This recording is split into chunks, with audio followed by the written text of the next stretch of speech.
there, it's Chelsea from Crime and Crime Again. Katie and Nathan wanted me to let you know that this show contains a lot of colorful language, meaning curse words galore. So if that's not really your thing, that's okay. But if it is, you're gonna have a lot of fun. I should also mention that if you listen to true crime, head on over to my show, Crime and Crime Again, where I tell you the lesser-known stories that you may not have heard before. In the meantime, grab a drink and enjoy the show.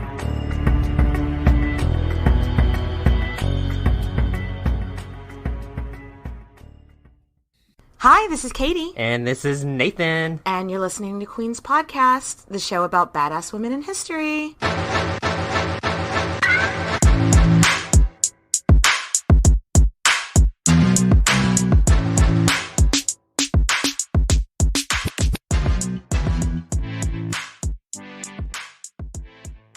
Hey, Nathan. Katie, oh, can't you see? Sometimes your words just hypnotize me. Oh, hello. That was beautiful. Thank you for that. I thought that would be a nice way to say hello, everybody. Are you excited, Matilda? Part 3? Yes, I am, because this bitch has so much drama. So much drama. And this episode, we're going to pack in all the drama and we're going to wrap things up. And, this woman's legacy. This is the peak of the drama, this episode. There's just some crazy, weird stuff that goes on. Yes. So, Nathan, tell us where we left off with Empress Matilda. So, she was just finding out that she was being passed over as Queen of England, and she's pissed off and pregnant, so super pissed. Yeah. Swollen and everything. Just chilling in Normandy, being left out, being stuck. a She woman can't in go history. Anywhere. Yeah, she's a woman in history. She's pregnant. She's stuck. She's basically ball and chain, uterus to Normandy. You know? Yes. Being a woman in history is just so fucking annoying. Uh-huh. Yeah. But before we dive in, we've got a few Patreon shout-outs. Woo! All right. So thank you so much to our Patreon supporters, Samantha, Lisa, and Allison. And also Elizabeth, Katie, Emily, and Emma. Yes, thank you guys. And thank you to all of our Patreon supporters on every level and all of our listeners. We love y'all so much. All right, so let's get into it. Let's get in. Maddie, again, ball and chain, hanging out in Normandy with her husband and her kids. And Avi, she's fuming. Just shooting flames out of the side of her face. Flames from the side of her face. She's pissed, yeah. So all these men who had sworn an oath to her, not once, but twice, have just been like, nope, who are you? Just leaving her on red? Matilda what? Yeah. I don't know. Nobody explaining to her what's going on. They're all just I don't know her. They're all Mariah Carey, and she is J-Lo, and they don't know her. I love it. And no one has sent her any explanation or apology. They are just leaving her out altogether. And I hate that for her, The one that I think hurt the most is, remember Matilda's half-brother, Robert of Gloucester? Oh, yeah. He was her right-hand man, super supportive. Yeah, her best friend BFF. At court when she didn't have anybody else. And now he's joined Stephen's side as well. I think that's the one that Matilda really felt the hardest. When she found out her own brother was now supporting her enemy, she felt lonely, she felt deserted, and she might have also had some postpartum depression, Oh, no, for sure. That is probably one of the most undiagnosed in history things that they had at that moment. Totally. So, in July 1136, she gave birth one last time, another boy, so yay. They named him William. So that's 3 boys, Henry, Joffrey, William. Yes. So, and unlike her last pregnancy, it doesn't seem like this one was as conflict. Like the last one nearly killed her when she had Jeffrey. Like it nearly killed her. It doesn't seem like this one was bad. So yay, I guess. But we have no idea what her husband, where he was for the birth of this baby, because he was at war at the time or very soon after. Actually, everyone in this story is going to be at war for the next 18 years. And it seems like Jeff was like, hey, I'm going to worry about getting us Normandy back. You can go focus on England. So Jeffy Pooh goes fighting in Normandy. Right, because they hadn't just, whenever King Henry I died and Stephen took over, they didn't just lose their claim to England. They lost their claim to Normandy as well. Like you said, Jeff was just like, I'm going to go take this shit, BRB. And Matilda didn't really, he was like, you focus on England, I'll get Normandy, but Matilda was bedridden after, like, you can't just get up and go to war after you've had a baby, you know? Yeah, that's not on the to-do list after giving birth. You might want to, like, recover first. But also, secondly, it's like, how am I supposed to go get England? Because Geoffrey was taking Normandy with his forces from Anjou, where he was, like, the leader of. And it's like, okay, all the Anjou army is in Normandy. She doesn't have an army to go take England with. So how is she even even if she could get out of bed, how is she supposed to go take England? She doesn't have any resources, you know? Yeah, so literally for the next 3 years, Matilda just kind of chills. Just like to sit there, wait to see what's happening, which obviously infuriating. Can you imagine? Because I feel like everything we know about this woman's personality is she was a take action now type of person. Can you imagine just having to, like, sit there? No, thank you. No, thank you. So let's shift gears just a little bit. Let's hop across the pond to England and see what's going on there. So her half-brother, Robert of Gloucester, that she's like, has left her and she's like devastated about. If you need a refresher, he's one of the most powerful guys in England. He's an quote-unquote illegitimate child of the old king. He's been raised in this court. He is rich. He has lots of titles. But on top of everything, he's fucking smart. I think Robert of Gloucester would have made a really good king. But again, his parents weren't married, so. Yeah. Because history is a bag of dicks. Yeah. He's been working at this court for a really long time, so he knows how shit goes down. He knows what he's doing. And after 2 years, he comes to realize that he thinks Stephen is a fucking idiot. Now look, from what we've read about Stephen, really don't think he's a bad person. I mean, besides the whole usurping his cousin's crown, which doesn't seem like a really chill thing to do, but he's not a bad guy. Yeah. He's just not very good at being a king. Yeah. And he never took Robert's advice, and the records that survive say of Robert that, quote unquote, this hostility to Stephen was scarcely disguised. Oh. So. Which I think is ye old. That's a little dramatic. Yeah, I think that's like ye old way of saying that Robert talked shit on Stephen all the fucking time. If it made it all the way to 2022 from the year like 1125 or whenever, 35, whenever this was, I think he was talking shit pretty loud and pretty proud. Like, this king is a fucking dumbass. He doesn't know what he's fucking doing. One thing that's definitely for sure is Stephen was just hemorrhaging money.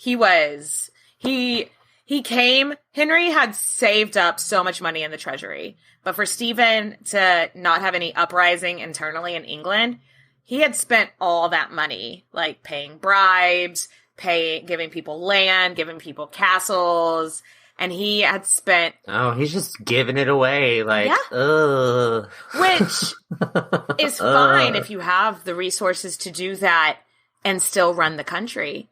But it doesn't seem like he spent the entire treasury making friends where's this civil war that's going to happen any moment? Spoiler alert. Who's going to pay for that? You know, like, they're broke. England is broke, just like 3 years into Stephen being king. In my opinion, I don't know a whole lot about being king, but I have to assume making sure your country isn't broke is a... I mean, you know how to be a queen. I do know how to be, yes. But please don't give me your treasury. I have no experience in running that shit. So in 1138, Brother Bobby of Gloucester was like, fuck this. I can't support him anymore. And then he starts campaigning for Matilda and convinced some of his friends to be on his side. So he's starting to gather up some forces there. Yes. So much so that it seems like when he wrote to Matilda, like, hey, sister, super sorry. I was kind of a dick before. I know I made a mistake, but I think it's time for you to come to England. Let's kick Stevie off this fucking throne, okay? I love this character development for Robert of Gloucester. I love when somebody can be like, you know what? I made a mistake. And, like, change their tune. So I absolutely love that Robert of Gloucester, because we see a lot of people in history that are too fragile-dicked energy to admit when they made a mistake and they just put their heels in. So I love that Bobby G could be like, you know what? That was my bad. So good for him. Right. Good for him for not having fragile dick energy. Don't you? I like Robert of Gloucester. He seems like a cool guy in history. I totally agree with this statement. Yes. So Matilda did not take a lot of convincing after Brother Bobby was like, hey, come to England. Let's get you queen. She was just like, yes, I'm on board. But Stephen's not going to let me enter the country. He's going to have his eyes on every single port. He's going to have his spies in Normandy. Makes sense. Yeah. I mean, I would too.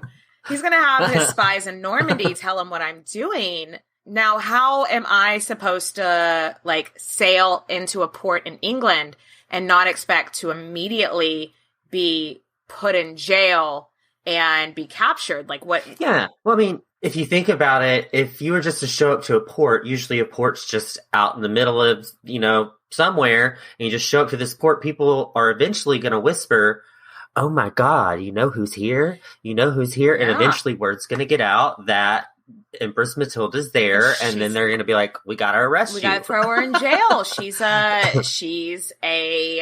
threat. Yeah, absolutely. Yeah. So do you remember Henry I's second wife, Adeliza of Louvain? Yes. So they were, like, weren't they friends? Yes, they were. Like, for a while? They were very good friends. Adeliza Louvain was married to Henry I for 15 years. Do you remember in the last episode when Matilda left her husband for about 2 years? Yes. She went and lived with Adeliza. They were the same age. They were friends. They both spoke German. Adeliza is probably still Matilda's best female friend. And legally, the way that family dynamics worked back then, since she had been married to Matilda's dad, on paper legally, Adeliza was her mother. They were the same age and everything, but it's like, legally, this is my mom. And what if I just want to go visit my mom? That's that's very smart. Right? That's very smart. Right? Because, like, Adeliza had remarried and lived at Arundel Castle, and they had a port in south central England. Just so happens you need a port. You need a port. I got a port. Pull your ship right up into my port. And the king, what did you say? I said, pull your ship up into my port. That's what she said. You like that? That is what she said. That's what Dowager Queen Adeliza said. Pull your ship up into my port, baby girl. Surely Stephen couldn't have anything to object to with a mother and a daughter visiting each other, right? Like, what kind of asshole? Oh yeah, that's a bad PR move, right? Like, it feels like that would be a really bad PR move. To be like, no, a mother and daughter can't visit each other. So Adeliza is like, Come on over, baby.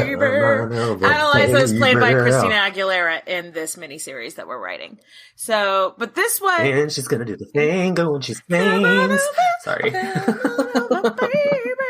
So, yeah, Adeliza's like, come on, yeah, you can come pull your ship into my port. Like, let's do this. But that was a huge risk for Adeliza. Her new husband, she's been remarried. He supports Stephen. And this is back, like when, if a wife went against her husband, she could like have some bad repercussions. So that took some balls on Adeliza's part. Adeliza's got some big clit energy too. And I love this. I love this for her too. So she did it anyway. And in September 30th, 1139, after many years of absence, Matilda is now back in England. Beer, beer, beer, beer. Celebrate good times, come on. We are in a musical mood tonight, when are we darling. Not? When are we ever not in a musical mood, Nathan? I know. We should just Queen's Podcast the musical. Anybody want to write it for us? Oh God, you don't want me singing it though. Because I don't know if I can take on a musical. Let's get a stand-in for Katie. Let's just get some other blonde cutie who can actually sing. Or Katie could just be mute. Yes. And in this production of Queen's Podcast the musical, Katie has lost her voice. It's interpretive dancing the entire time. Anyway.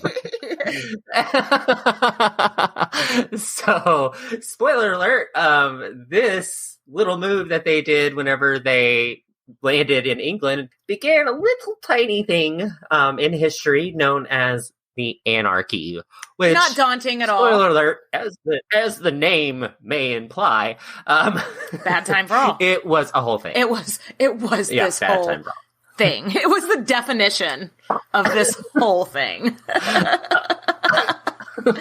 You look up thing and it's like the Anarchy. Yes. Fun fact that I just didn't have anywhere else to put in this episode, but I thought people might find interesting. So do you remember how Adeliza was married to Henry I for 15 years? And like the whole reason for them being married is so that she would have a baby, so that he would have a new legitimate prince. Remember how that was like the whole thing? Yeah. And then she never did, so everyone just assumed Adeliza was barren. She remarried a handful of years after Henry died, and they had 7 kids in 10 years. What? So she was not the problem there. It's raining babies. Hallelujah. It's raining babies. 100%. It was raining babies up in Arendelle because she was having them in 10 years. She had 7 kids. So it's just so interesting to look back and be like, okay, well, she clearly wasn't the problem there. But Henry had like 20 kids. So maybe, I don't know if maybe their parts just didn't fit together. Like, I don't know. Oh. People that know more about fertility than me, let me know. If it doesn't fit, you must acquit. If it doesn't, okay. If the dick don't fit, you must acquit. There we go. New merch idea. What kind of merch can we put that on? If the dick don't fit, you must acquit. I can't imagine why anybody would ever give us poor ratings for dumb jokes. Can't imagine. Language. No idea why people do that. Anyway. So, Stephen finds out that Matilda is at England and staying with the former queen, and he's just like, what the fuck, y'all? Mm-hmm. Most other kings would have just, like, attacked Arendelle Castle, right? Mm-hmm. And Stephen very much has this nice guy complex, and he considered himself very chivalrous and kind of felt like it was beneath him to attack castles of a dowager queen and, take a woman hostage. Again, that bad PR look. Yeah. He's like, you don't think I'm gonna vibe with that. Stephen was very much had a nice guy complex going on to his detriment. Which, again, like we were saying earlier, I don't think he was a bad guy, but I don't think he really had you kind of have to have a little bit of ruthlessness to be a ruler in this time. So I feel like Stephen had... Yeah, you did. Stephen had the knowledge of the people and the knowledge of the culture that was needed. And then Matilda had the ruthlessness that was needed. So if only they could have, like, molded into one person. If only... Right. If only it was like they were Targaryens and first cousins got married back then. I guess they could have. I don't know. What? They would have been... So, King Stevie did something that people are still confused about to this day. He was like, hey, Matilda, you can't stay here with the Dowager Queen. Like, you're putting her in danger by just being here, and I can't have that. So what I'm going to do is that I'm going to have some of my strongest, most powerful knights escort you to your brother Robert's house. And Matilda is just like, oh. What? What? Like, okay, let me get this straight. Yeah, she's like, wait, hold on a second. You're not going to attack this castle. You're not going to try to take me hostage. And you're going to basically give me a free Uber ride to my brother's place, luxury edition. Okay? And it's going to come with champagne and cheese and crackers. Preferably. And no getting kidnapped, no getting assassinated. You are for free. Giving me a secret service. Yeah. Uber You're not going to XL. hit me in the back of the head with a club. Yes, absolutely. And she's like, no assassinations. Okay.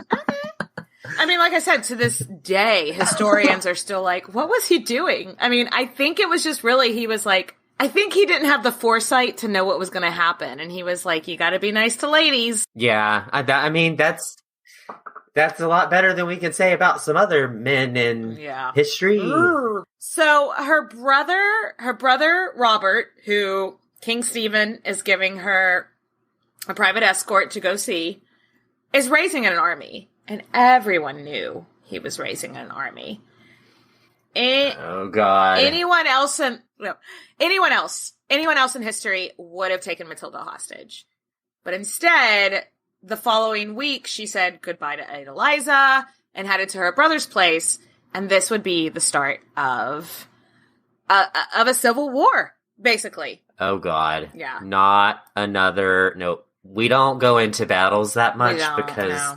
They're just bloody and sad and depressing and talk about how lots of people are killed. And you know what? There are so many podcasts out there that cover like every battle. And so if you do want to know about the strategic battle things that happened during the Anarchy, I'm sure there are other podcasts that have deep dives into it. That's not why people come to the Queen's podcast, I don't think. No, not at all. But one thing that's different is that this is a civil war with like all these emotions going on. Like these sides are both out for blood. Yes. There's no chivalry. There's no like, we're talking about people are like killing commoners and normal people. This isn't what a normal, like what we would call battles today, where it's like these, oh, let me set up a camp here and we'll go here and fight this army here. This is like, hey, let's go burn down a town and kill everybody.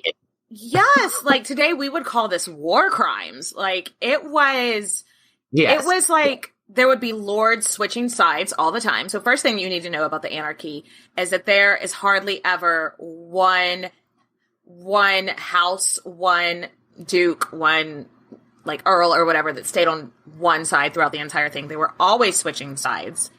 Yeah, like you said, we say that it's like there was a bunch of quote unquote battles. But what we mean by that is that like one duke would like wake up one morning and be like, that other duke needs to pay. And instead of going and fighting him, he would go find some lands that duke owned that had farmers on it and burn the farmers' crops. And then burn down the farmer's house. And then slaughter all the farmer's animals as a way to pay back this duke. And it's like, but what you're actually doing is killing all these people and these people's livelihoods. And you know what? These farmers and these blacksmiths and these fishermen, it doesn't make a difference in their day-to-day life who's king, who's queen. So the people who were really paying are these everyday people.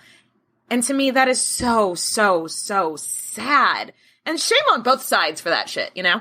Yeah, totally. Like, it is a horrible, like, it's just so ancient too. It's like they didn't have the wherewithal to be like, no, let's plan out all these things. It's just like, hey, let's just kill them all. Yay. It was like such a literal response to each other. It wasn't, I feel like it just has a little bit different than other civil wars we've talked about on this show. To put it in modern terms, there was no chill. Zero chill. Yeah.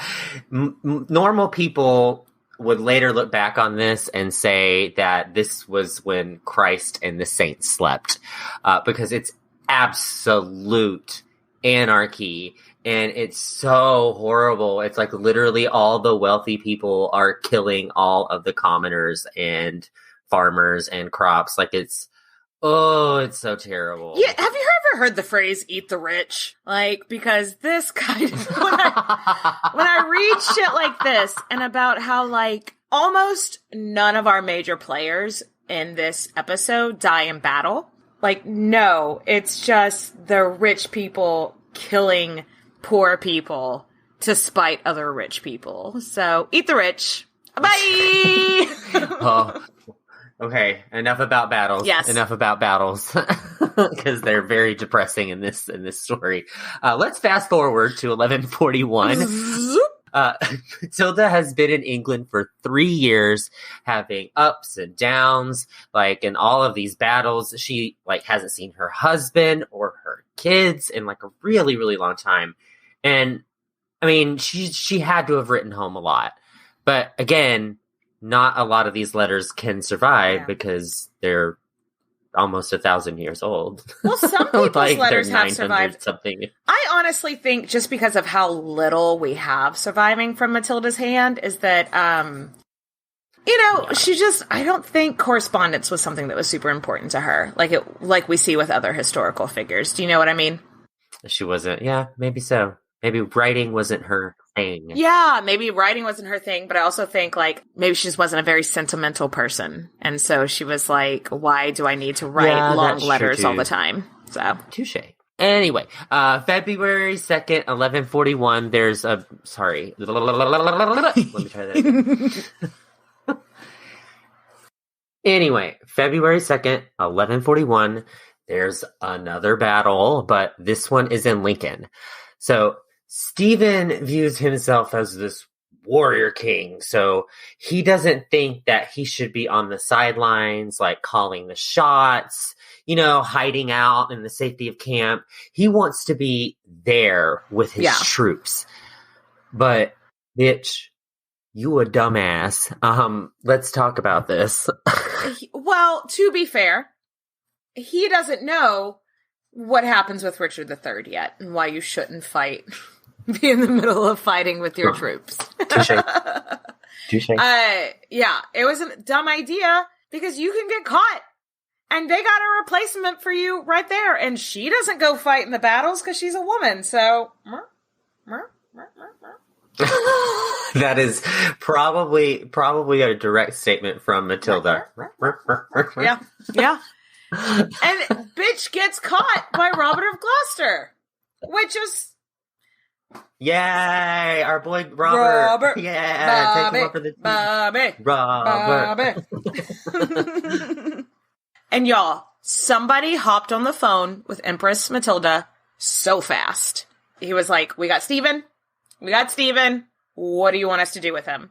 And she's like, come on over, baby. Which means, like, bring him here. But we can't find anything on how this meeting actually went, though. I imagine Maddie is putting on her best dress, dripping in jewels a la Guanza. Oh, you remember how when she came back from Germany, she brought 2 crowns with her? I bet she's got both of those crowns on somehow. She's got one here. Somehow they have fascinated those things on the fascinator. Both of them. Is that a word? Yes. Well, fascinator is a thing that you wear on your head. Yeah, sure. Yeah. Oh my God. We don't have any like official record of how this meeting went, but I have to imagine she is just like, kiss my fucking feet, you fucking usurper, like, who's the Empress? In my head, she's like laying into him. Like, you took my crown. You took my crown. The lion, the witch, and the audacity, Stevie. But yeah, like, unfortunately, we just don't know anything about this meeting. But we know that immediately afterwards, Stephen is taken to prison, where he is kept in chains. Ooh. Literally. Usually with royal prisoners that we've discussed before, they're treated, like, really well, but they're just under lock and key. So, let me think of some examples. Like, Mary Queen of Scots. Okay. Or, Eleanor of Aquitaine. Okay, got it. Or Joan of Navarre. Like, do you remember when we talked about... They had that bougie little... It was prison, but they got food and water and a bed and... They could have visitors. They could go for walks. It wasn't like you're in chains. Stephen was literally in chains. So that's kind of cold-blooded. Like, Matilda was showing, I'm not fucking around. I'm not going to be, like, weak-willed. You're in chains. Fuck you, buddy. So, what does she do with her newfound power? She starts thinking of making her way to London and prepping for her coronation. Yes, but before we get into that, before we see how that plays out, let's take a quick break, top off our drinks, and we'll be right back.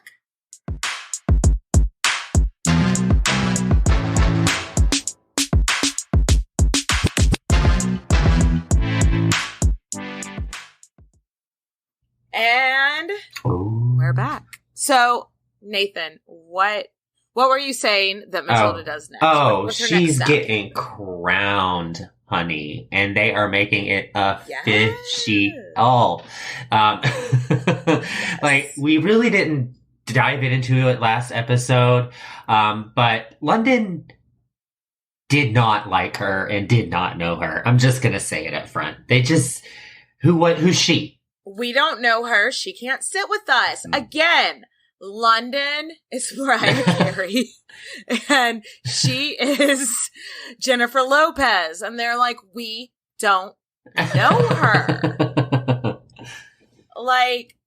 And they had heard rumors that, this woman that's coming to be queen, when we talked about in the last episode, how she was a bit hoity-toity. She was a little bit snobby. But that's how she was raised. She was raised to think that she was better than everybody. She hardly spoke English. And they're like, what, is she going to come up here and make us all speak German or French? Like, who even is this woman? And dear listeners, we really do wish that we could tell you that she changed their minds with her charm. We wish we could tell you that she strolled into London with all these gifts and just went on this PR tour that made everyone just fall in love with her. But no. Oh, dear listeners, we're so sorry to tell you that is the opposite of what happened. She came into London with revenge on her mind.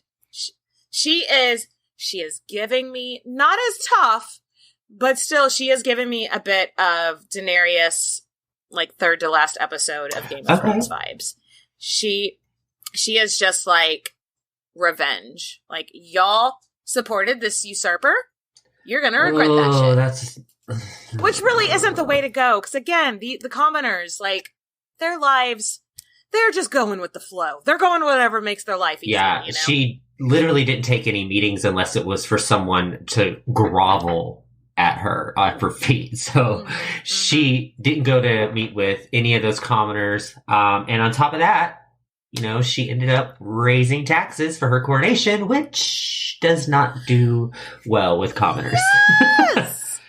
I mean, the people were already, like, not super into her, and then she just rolls in and she was like, well, because you guys supported my competition, I want to have a nice coronation, and you all have to pay for it. And doubled everyone's taxes. Like, what the fuck? Of course these people are going to hate you.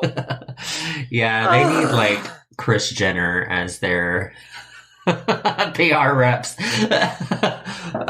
You know, I feel like Kris Jenner probably would have been a better PR rep than whoever the fuck was running this show here. Like, what the hell? We love a hard-headed queen, but this girl did not know what she was doing. Yeah, and I don't feel like she's really to blame here, though, because, like, right, she's not really prepped for this job. She's not really, like, all these people already hate her, so it's just not, she's not trained for this. And we talked about this in the last episode, like when her dad named her heir, he should have dropped her into Queen of England Training 101. But instead, what he did was send her to Anjou. You know, like, what the fuck is she going to do there? So these people don't know her. She doesn't know them. And it was just a recipe for disaster. And now, Matilda of Boulogne has entered the chat. Uh-oh. Oh, gosh. Another Matilda. Yes. So we got another Matilda on our hands. But if you remember, she is Stephen's wife. Okay. She is also Empress Matilda's first cousin. Okay. So, yeah. I feel like we need to give her a nickname, though, because like you said, it's another Matilda. Blah. And so our girl, Empress Matilda, is Maddie. So what do you think about calling Queen Matilda Tilda? How do you feel about that? Okay. We can do that. Okay.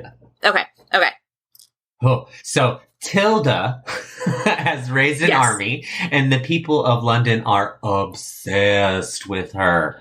Mm-hmm. Because unlike Maddie, Tilda has been a presence in their lives for like these last few years, and the people like really loved her. She's everything that Maddie wasn't. She's warm, she's affectionate. The people knew her. So that was another huge leg up that she had over our girl Maddie.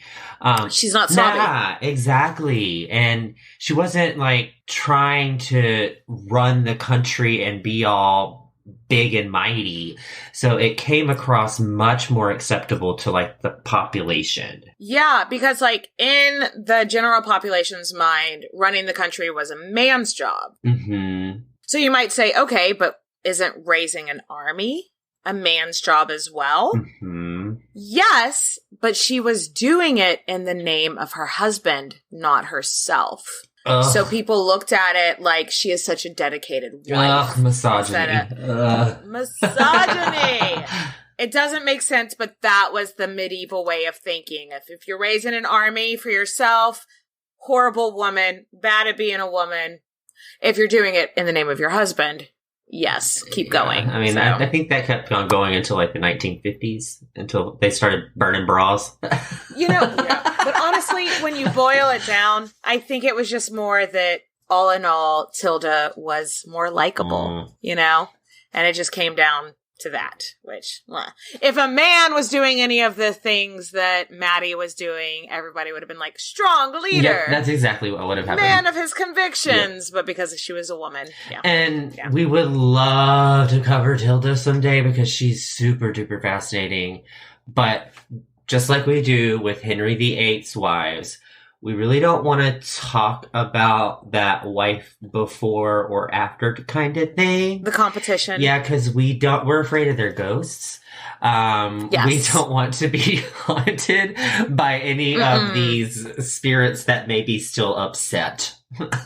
We'll give her own episode, either here or on Patreon someday. Yes. But what you do need to know is that Tilda did hire Kris Jenner, so I did spoil it for you a little bit earlier. Kris Jenner is on the Tilda PR and game. She's, running this campaign laps around Maddie. So it's just terrible. And quietly, these dudes that are, been on Maddie's side the whole time are like Homer in the bushes that kind of like disappears. Just backing up into the bush, disappearing. It didn't happen all at once, but eventually, her inner circle was like, just eventually one day she looks around and she's like, shit, where'd everybody go? And then, wait, there's some more drama for you, mama, because this is the shit that Hollywood should be knocking each other over to recreate. So hold on to your butts. I cannot believe, just based on this next few minutes of content alone, that this woman doesn't have her own movie or her own miniseries. I know she's featured in some miniseries, but it's not like where she's the star, because this shit is dramatic. Like, the day before her coronation, the day before she is finally going to see, like, her entire dreams come true, Matilda and her inner circle, they're in London, and they're getting ready for dinner. And then the bells. The bells in the town start ringing. Oh, shit. This is Game of Thrones, Game of Thrones, Game of Thrones, Game of Thrones. It gives me such Game of Thrones vibes. Like, another time where Game of Thrones is inspired by real history, I think. Spoiler alert, if you haven't made it to season 8 of Game of Thrones, it's been out for 2 years. What are you doing?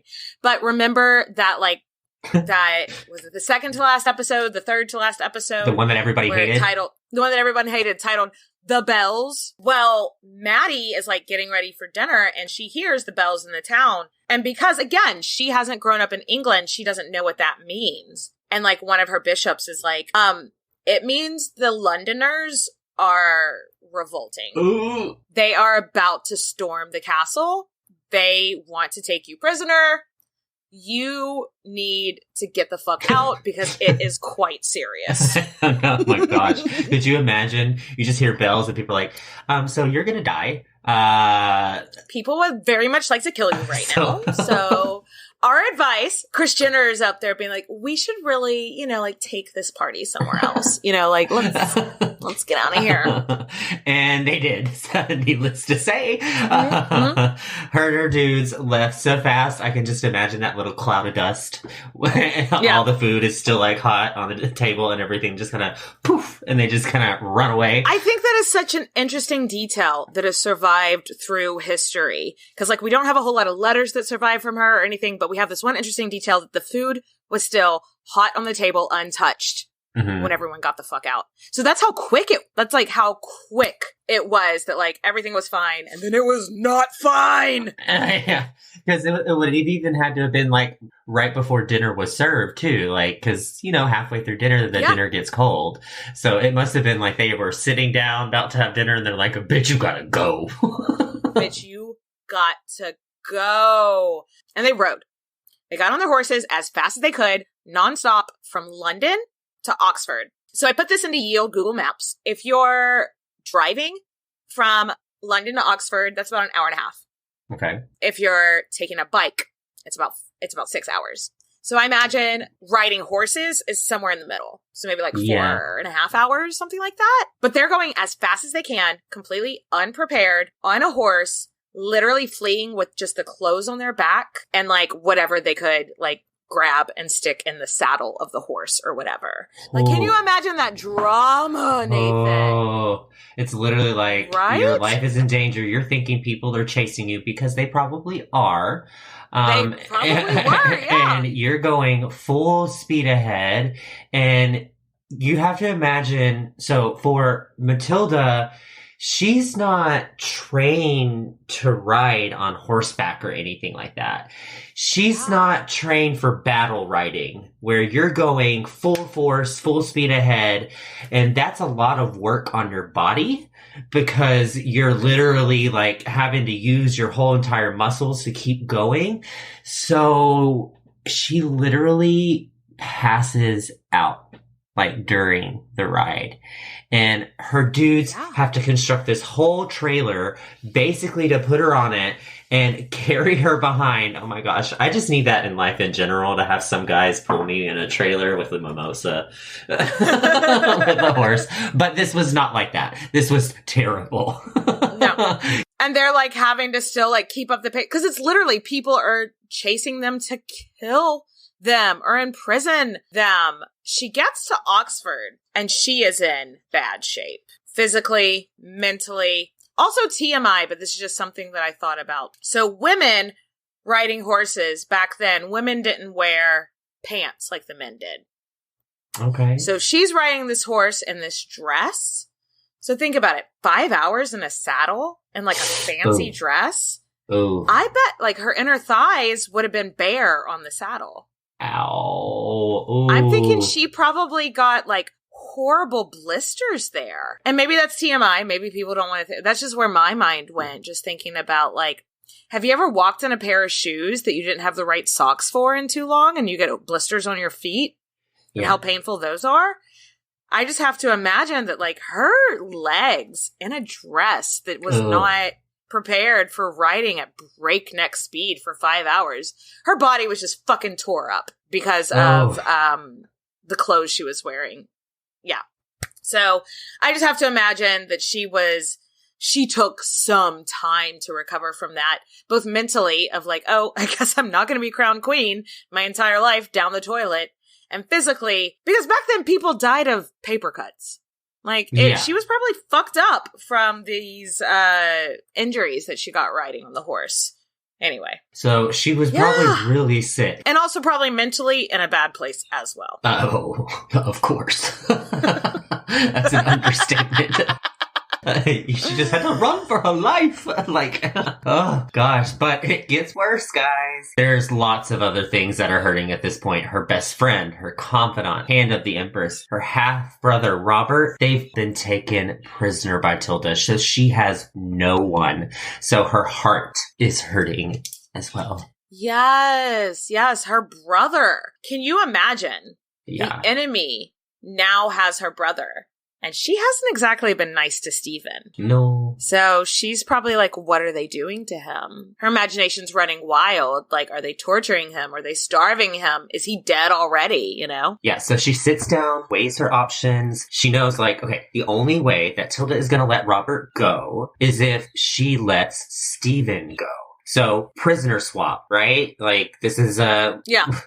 Classic prisoner swap. So she also knows if she lets Stephen go, it's pretty much over because she doesn't have anybody. All she has is Robert, and Stephen is got all this army. It's going to show a weakness. Yeah. It's going to show a weakness also in her personality. Do I keep moving forward and let them maybe kill my brother, or you know, like what? But she also knew that without Robert, she didn't have, you know, her husband who had military experience is over in Normandy, just taking care of that shit. She didn't have anybody else to really guide her. And also, I think she loved her brother, which we can't be mad at. So she looked at it and she's like, her legacy, her sons. Okay, you know what? She sends Tilda a text and she's like, okay, fine.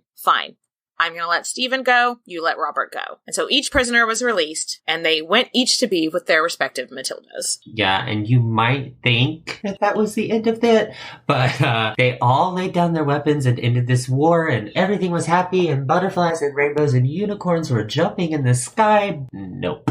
Stephen was pissed, and he is over this idea that, okay, I don't have to fight women. Okay, whatever. Nope. His arms immediately lay siege on the town Matilda and her people were held up in, so she's in danger. And this is a round 2 of drama. Let's set the stage, though. Back then, Oxford was a town, had walls around it. You see a lot of medieval towns that have walls around them. Mm-hmm. And so Stephen's forces start attacking, and they close the gates. You can't get into the town. We've got walls around it. And the army is like, we got time.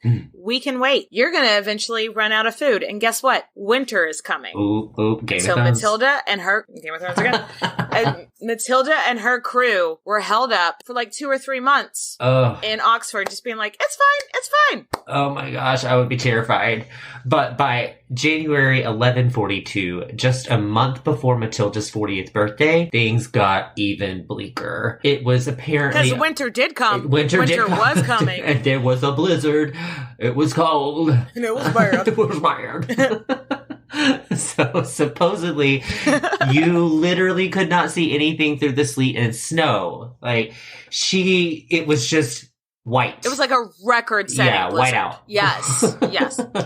So she was like, these people are starving. Everything's going wrong. Maybe this is like a bad omen too, maybe in her head. She's like, I gotta get out of this place. I gotta go. I gotta get out of here. I mean, can you imagine that guilt though? Like the entire town of Oxford is starving because they're defending you. Because you're this one person, but there's these hundreds of people that live in this town and they're suffering just because of you. Isn't that horrible?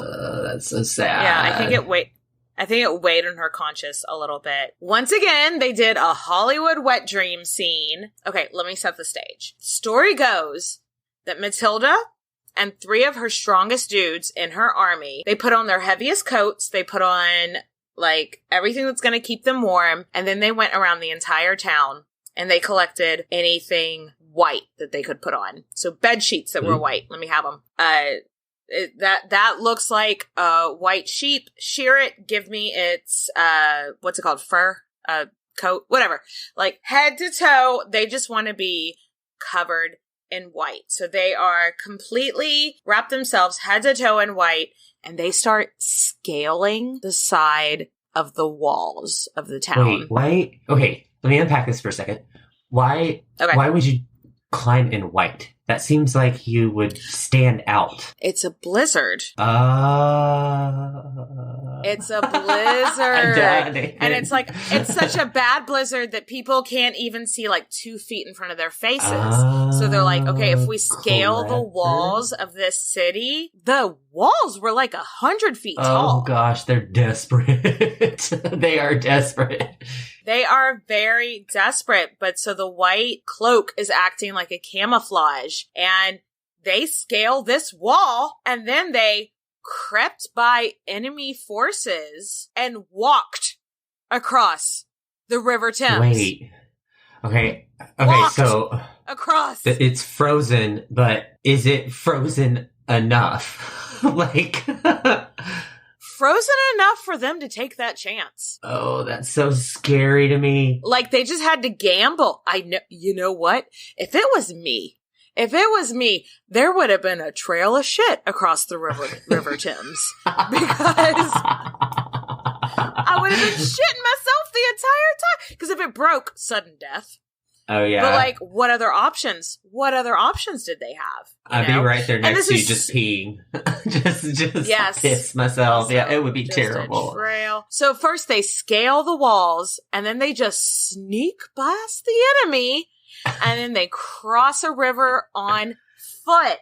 That is such big clit energy. Also, that it would make such a good movie. How is this not a movie? Do you know what I mean? Well, I think Game of Thrones is trying to make it into an entire series. Let's see if they put this part in it, though. Like, yeah. 2 days after that, like, they are traveling. 2 days. Let's get this.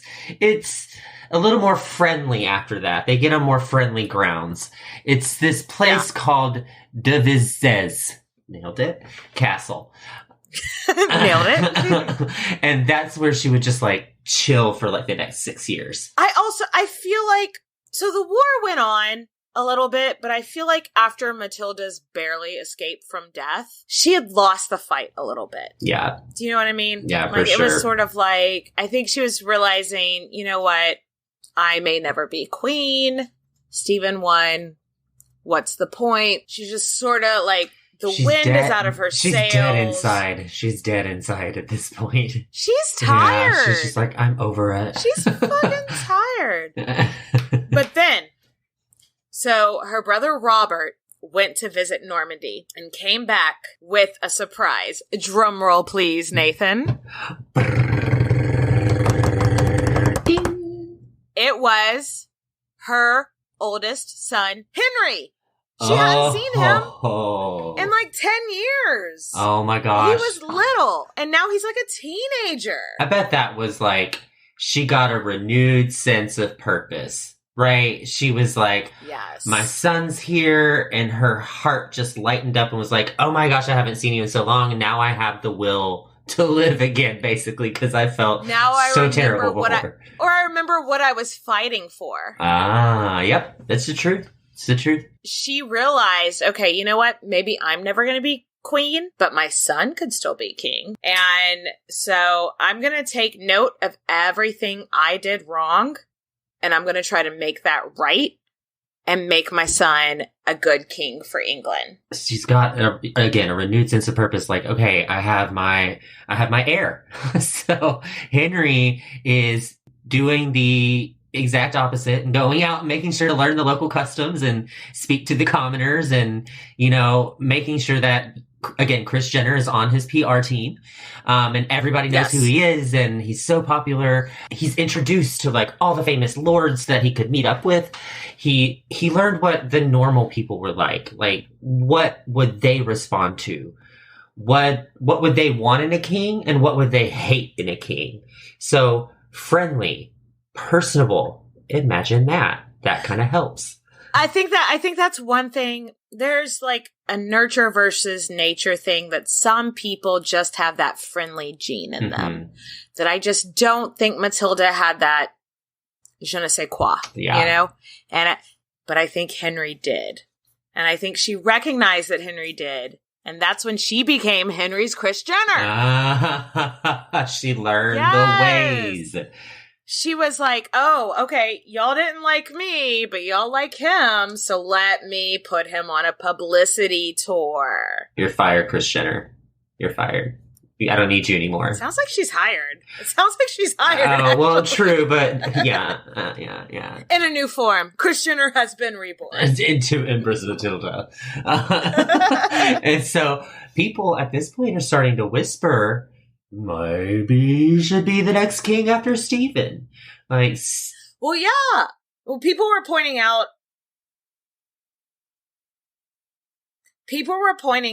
Henry, little baby Henry, reminded everybody so much of his grandfather, Henry the First. Like, he walked like him, he talked like him, he looked like him, and so everyone was like, he was a good king. There wasn't 18 years of war when he was king. Maybe his grandson is where it's at, you know? And so the people start to whisper, like, maybe he should be the next king after Stephen. Like, Stephen had 2 sons. So Tilda was like, yeah, no. This is not happening, bro. Cool story, bro. But that seed that was planted in Stephen's head had already started to grow. And along with the people of England as well. Like, yeah. Then, dun, dun, dun, tragedy struck. Tragedy happened. Robert, hand of the Empress, brother of the Empress, died in 1147. He would have been about 57. Which back then, like now, is super young to like just die of old age. But back then, like when people didn't have antibiotics or understand basic germ theory, was an old man. Yeah, he died. And I have to imagine, like, after this, she's just tired because he honestly was the one that supported her for all of these years. You know, this war had been going on forever and ever, 12 years. And he was the one that was always behind her. I think at this point, everyone was over it as well. Because they're just like, we've all lost people. It has been a bloody massacre. This is terrible. I'm tired of it. We've got to go and do some crusade Yes, things. because the crusades were happening at the same time. But if you remember from our Eleanor of Aquitaine series, like, there was a big crusades at the time. And there was, like, all these people that were like, I don't want to fight in this civil war anymore. I'm going to go be French now and go do a crusade. I'm going to go eat cheese and drink wine and look for the Holy Grail. French It'll be things. fine. It's good. Oui. And Matilda ends up appointing some guy to carry on in her name, but this girl's ready to retire. She's not a girl. She's a woman. She's 50. Yeah. Half a century soldiers. Which back then, that's, senior, more, older. So she goes back to Normandy then, where now, thanks to her husband, Jeff, is all their lands. So she doesn't have to worry about anybody coming after her to attack her or anything like that. So she can just go be the Duchess of Normandy and run shit there and just not have to worry about being taken hostage and killed, What that must be yes. Then Tilda died very suddenly. Yeah. And this is a really interesting parallel because just like how after Robert of Gloucester died, Matilda lost her mojo. After Tilda died, Stephen completely lost his mojo. So it was just like this weird parallel that they had. And, though he still had one living son, this is what's really weird to me too. He ended up declaring Maddie's son Henry as his heir. Henry did become king. And, like we said, we're skimming over a lot of the battle stuff because it's just not particularly interesting to us. But can you imagine if Tilda had been alive, Stephen would have never passed over his own sons and put Matilda's kid as heir. Do you think so, Nathan? Oh, no, because Tilda was very much like, excuse me, what? And she was definitely that wife. Hard that was not going to let her man. Like, hard brass ovaries. You are not, like, I don't think she ever would have let that happen. But now she's gone. I do think that Stephen was a little bit like, we're just all tired. We just want this to be over, Yeah, and Matilda had returned to Normandy in 1148, which means she hadn't seen her son, like her younger sons, and her husband in like 13 years. Years! I know. And there's, again, no recording of how, the meeting and the reunion happened. I just don't think people were... Matilda didn't like to write. Yeah, Matilda wasn't a big letter writer, I don't think. But I doubt the husband and wife had any kind of like romantic reunion. I think they had both. No. I don't think they ever had a romantic relationship anyway, so. No, they never had a romantic relationship, and at this point they're both older and they're just like, hey, yeah, what's I think up? It was just sort of like they reunited for the first time in 13 years and they just like shake hands and it was like, good to see you, buddy. Like. But I have to wonder, her youngest son was only 2 when she left. Did he even know who she was? Yeah, at this point, really don't know. Probably not. It must have been bittersweet to go back to Normandy, I think. Yeah, I agree. And then, unfortunately, Jeff died a couple of years after she got home. And I'm sure she was sad to lose an ally, but I don't, like we said just a couple seconds ago, we don't really think that they had that relationship anymore. Yeah, ever. So really. She's not really she's not mourning him like a wife that was, attached at the hip and they were, camaraderie. If my husband died tomorrow, I would be absolutely floored. I would be grief-stricken. But that just wasn't at all the kind of, like, it was just sort of like, oh, he died. So I don't know. Yeah. Yay. No, I don't think she would have been happy, but it just wasn't the same as when we think about, like, with modern day marriages.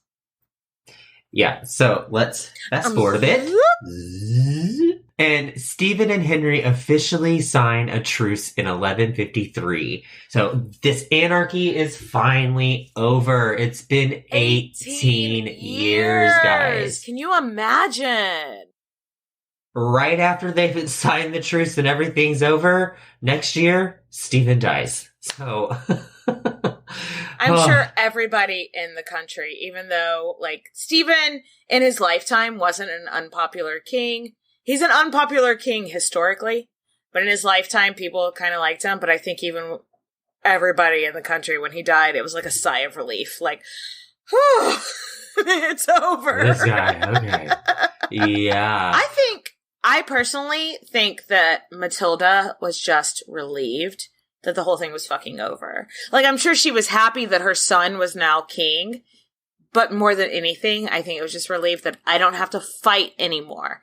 I don't have to I can just chill and drink wine and yell at people. Because I do think she was a Karen a little bit.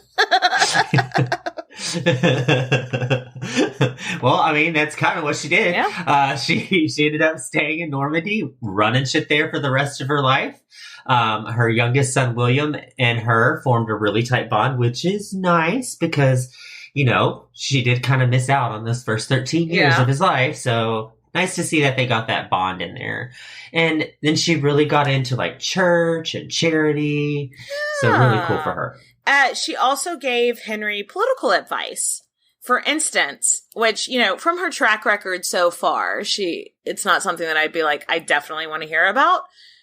But one thing that I read, and if you don't know anything about this time in history, this might not make any sense to you. But Nathan, do you remember when we talked about Henry II and Thomas Becket? She actually told her son, Henry II, do not appoint Thomas Becket as a bishop. Appointing your friends to these kind of titles is a bad idea. And also, I think he's too hard-headed. Ooh, if only Henry would have taken her advice.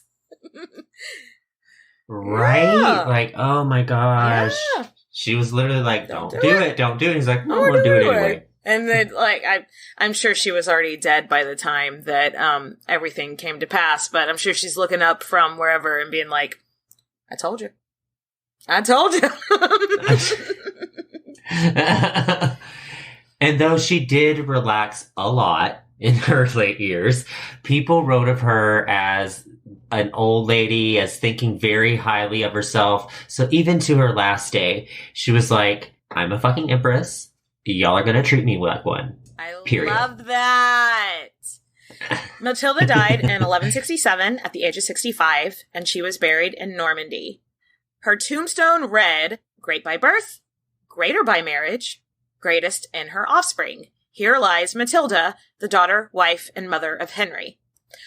Which I take issue with because it is just completely being like, all this woman comes down to is the men in her life.